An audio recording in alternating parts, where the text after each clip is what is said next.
Вести на Канал 8, добар ден. И во наредната учебна година двете средни училишта ќе огласат ист број слободни места за запишување нови ученици како и досега.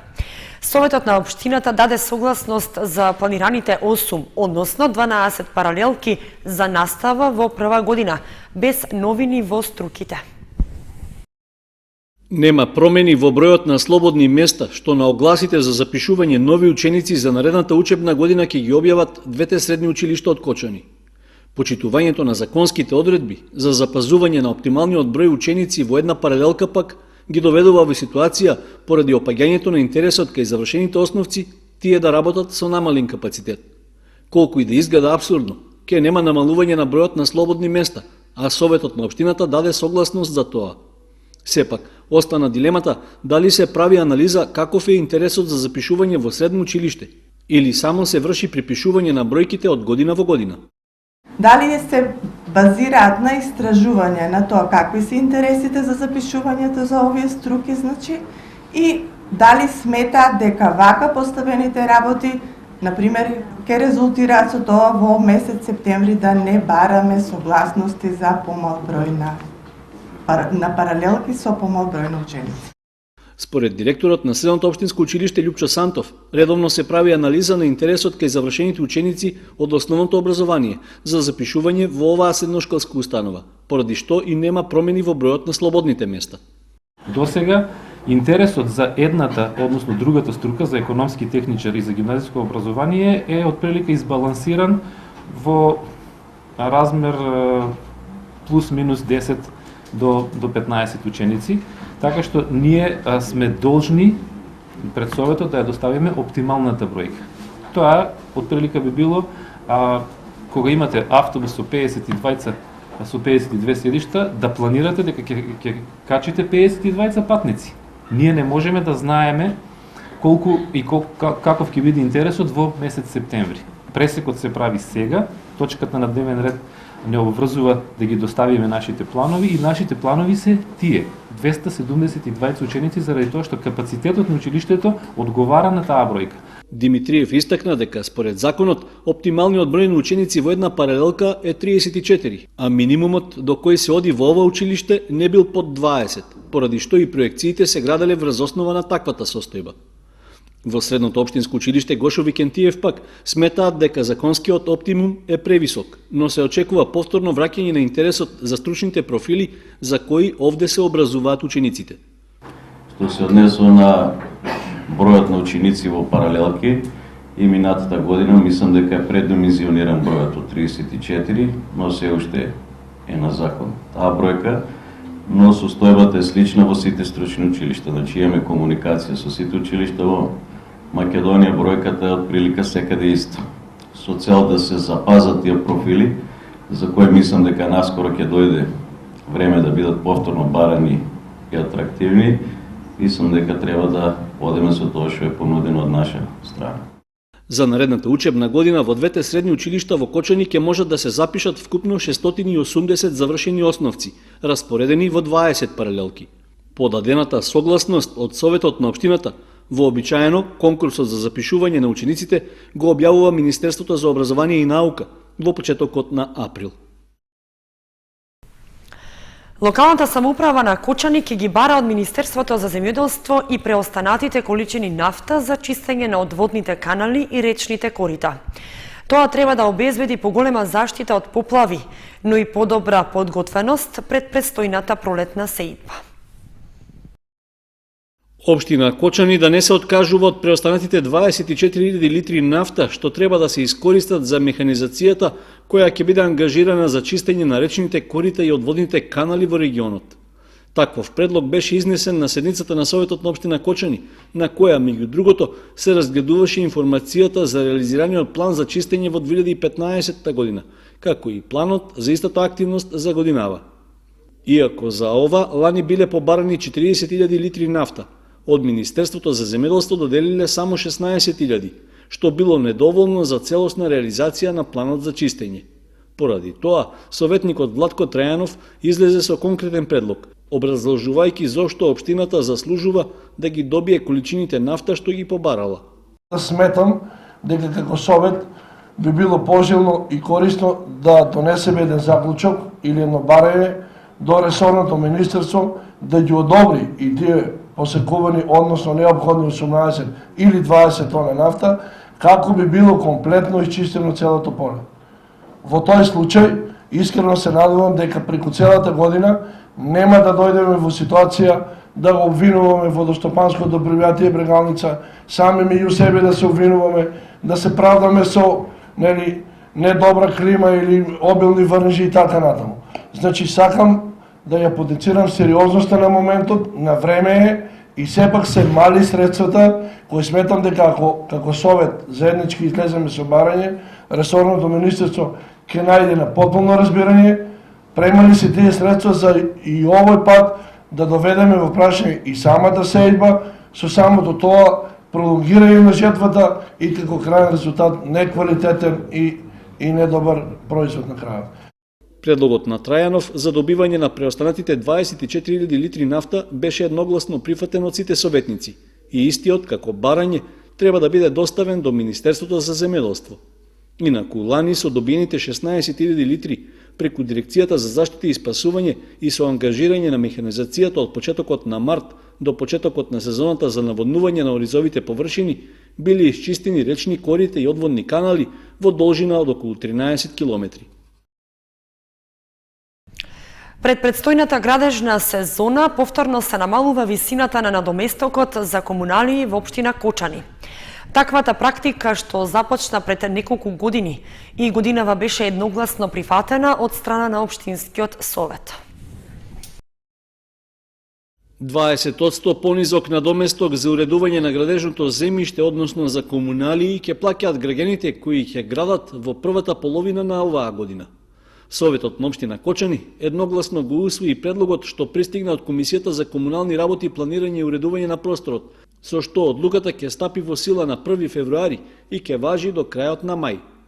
Намалувањето на висината на надоместокот за комуналии, утврден со програмата за уредување на градежно земјиште на подрачјето на општината за 2016 година, се однесува на изградбата на објекти со намена за домување и комерцијални дејности, но не и за викенд куки на Пониква.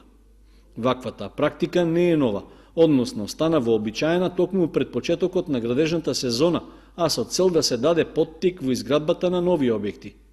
Минатите години на седниците на Советот имаше предлози рокот на важноста на одлуката да трае во текот на целата година, но тоа не беше прифаќано од мнозинството советници. Веројатно затоа, на последната седница воопшто не се ни разгледуваше ваквата можност, односно предлогот беше усвоен без ниту една дискусија.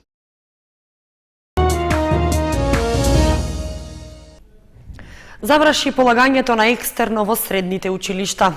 Освен техничките проблеми во текот на првиот ден, останатите 3 дена поминаа без проблеми во двете средни кочански училишта. Мал број од пријавените матуранти биле отсутни и не го полагале испитот.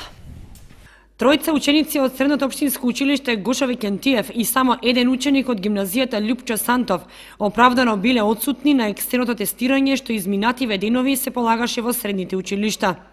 Освен техничките проблеми и задоцнувањето на испитот за време на првиот ден, останатите денови екстерното помина без никакви проблеми. Текот на денешниот ден, 29.1, завршува екстерната проверка на знаењето на учениците. Заврши во најдобар ред, значи во 4 дена помина сите планирани 211 ученика, од нив имаме отсутни само 3 ученика кои од оправдани причини поради закажани лекарски прегледи не беа присутни на оваа екстерна проверка и за истите во најскоро време ќе биде организиран дополнителен термин за да и тие ученици го поминат екстерното тестирање. За тоа дополнително кој ќе добиеме информација. Тестирањето помина успешно со мали технички проблеми, значи дел од прашањата се дуплили, некои од сликите не се отвара слично и тоа во мал број се јавија такви случаеви, затоа е известен државниот испитен центар и ќе биде земено во предвид при оценувањето на самите ученици. Првиот ден знаете сите дека имаше технички проблеми на почетокот на екстерното тестирање, беа надминати и доцнеше само терминот. Отприлика за 1 час беше поместено, меѓутоа и во понеделникот се заврши без никакви проблеми. Во вторникот во четвртокот и денес полагаа вкупно 166, односно пријавени беа 166 ученици, од кои што еден не се јави.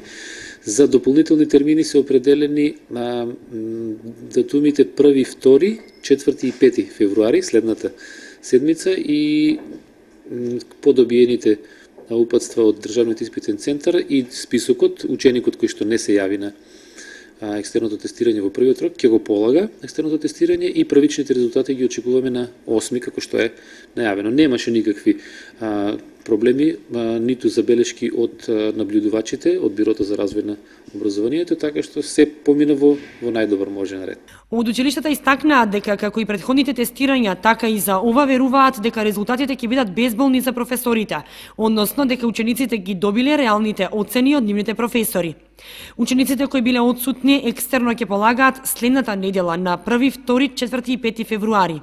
Прелиминарни резултати од тестирањето матурантите ќе имаат на 8 февруари, а незадоволните ученици приговори ќе може да поднесуваат до 10. Средните училишта се подготвуваат за надпреварите што ќе следуваат во идните 2 месеци од годината. Во февруари ќе се одржат општинските по повеќе предмети од двете средни училишта и по извршената селекција најдобрите ќе одат на регионално и државно ниво. Учениците ги започнаа подготовките за општинските надпревари по повеќе предмети што ќе започнат во месец февруари. Средното општинско училиште Гошови Кентиев годинава е домаќин на регионалните надпревари, кои ќе учествуваат ученици од повеќе технички училишта од регионот. Веќе во февруари ќе почнат општинските надпревари, кога по самите класови ќе треба да се направи надпреви, да се изберат учениците кои понатаму, некаде на крајот на февруари, би не представувале на регионалните надпревари, кои ова година ќе се одржат во нашето училиште. Овде се вклучени неколку училишта од соседните општини, значи регионално е поделена државата. Во нашето училиште ќе се надпреварат учениците од Куманово, техничкото училиште Наце Буѓони, училиштето од Штип, училиштето од Виница и Пробиштир. Значи регионалниот надпревар од кој ќе се извлечат кандидатите понатаму за државните надпревари, кои ова година во мај ќе се одржат во Струмица. И во гимназијата Лјупчо Сантов течат подготовките за организирање на општинските надпревари, кои исто така ќе се одржат во текот на месец февруари. Најдобрите ќе одат на државни надпревари, кои ќе се одржат во месец март и од кои одговорните и годинава очекуваат добри резултати и успеси на учениците.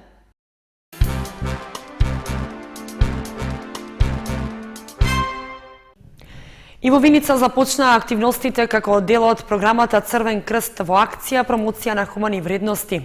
Се одржа првата обука за волонтерите за реализирање проекти од хуманитарен карактер. 30 основци и средношколци од Виница се впуштаат во нова хуманитарна мисија. Чекор по чекор започнува сумирањето на идеите кои треба со донации и конкретни акции да вметнат оптимизам во секојдневието на социјалните семејства. ПКВ проектите кои неколку години се реализираат преку општинската организација на Црвен крст Виница се покажаа како корисна алатка во реализација на социјално-хумани вредности. Новиот дисеминатор Михаил Манасиев ја спроведе првата обука за волонтерите, пошто ќе следуваат уште неколку од кои треба да произлезат заеднички идеи. И годинава со организирање повеќе хуманитарни активности, волонтерите покрај дружење и развивање на социјалната свест треба да внесат ведрина во кругот на неколку фамилии од социјален ризик. Како што истакна ланскиот координатор Даниел Ефремов, 2015 година, благодарение на ПКВ проектите, помогнато е на неколку фамилии во селото и градот, а обезбедена е и соодветна техника за децата од специјалната паралелка во Блатец. Во насока на популаризација и стимулација на овие ПКВ тимови, секоја година се врши и избор на најкреативните и најуспешно имплементирани проекти на ниво на држава, зашто следуваат соодветни бенефиции од страна на Македонскиот Црвен крст. Продолжува проектот Здрав совет за здраво потомство на Сдруженијето Благородна мисија. Доктор Илчо Атанасовски, гинеколог во Кочанската болница, ги советуваше девојчињата од Средното општинско училиште Гошови Кентиев за начините на заштита на сексуалното и репродуктивно здравје. Продолжуваат предавањата што се дел од проектот Здрав совет за здраво потомство на невладината организација Благородна мисија, наменет за младата популација кој има едукативно-превентивен карактер. Пред неколку дена учеа момчињата, сега доктор Илчо Атанасовски, гинеколог во Кочанската болница, им одржа предавање на девојчињата од Средното општинско училиште Гоша Викентиев за начините на заштита на сексуалното и репродуктивно здравје. Освен гинеколог, на учениците ќе им предаваат и други доктори од Центарот за јавно здравје Кочани. Инаку станува збор за советувалиште за сексуално и репродуктивно здравје, а партнери во спроведувањето на проектот се општина Кочани, Центарот за јавно здравје и Сдруженијето Благородна мисија. Целта е да се подигне свеста кај младите за заштита од сексуално преносливи болести, а целна група се млади лица од 13 до 16 години. В недела на 31 јануари Оризари ќе го чествува празникот на селото Свети Атанаси Велики. По тој повод, во храмот посветен на светецот ќе се отслужи света божествена литургија, на која ќе чиноначалствува митрополитот Брегалнички Иларион со свештеници од Брегалничката епархија. Од црковниот одбор на храмот ги покануваат сите православни верници да присуствуваат на заедничкото чествување на празникот. Литургијата ќе започне во 8 часот.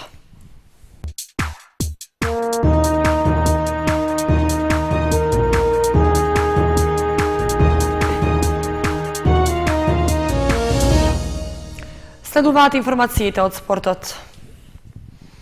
Турнир во футсал ќе се одржи в недела во Оризари во рамки на одбележувањето на празникот на населбата.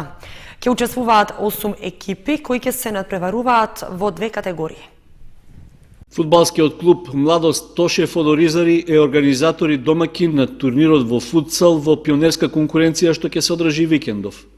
Настанот е во рамки на одбележувањето на верскиот празник посветен на Свети Атанаси Велики, кој е и патрон на населбата. Како учесници на турнирот се пријавиле вкупно 8 екипи кои ќе се надпреваруваат во 2 категории за деца родени 2005 и 2006 година.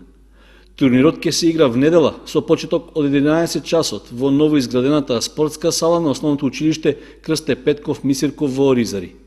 Екипата домакин Младост Тошев, како и екипите Фудбал Старс од Кочани и Young Boys ќе се надпреваруваат во 2 категории, а освен нив ќе настапат и екипите на Каменица Саса и Мал Ајакс Вардар во категоријата пионери родени 2006 година. Прогласувањето на најдобрите екипи и доделувањето на наградите е најавено за во 16 часот. Инаку се планира турнирот да стане традиционален, а поддршка за неговата организација дава и општина Кочани.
Вестите на Канал 8 завршија. Ви благодариме што бевте со нас. Имајте убав викенд. Довидување.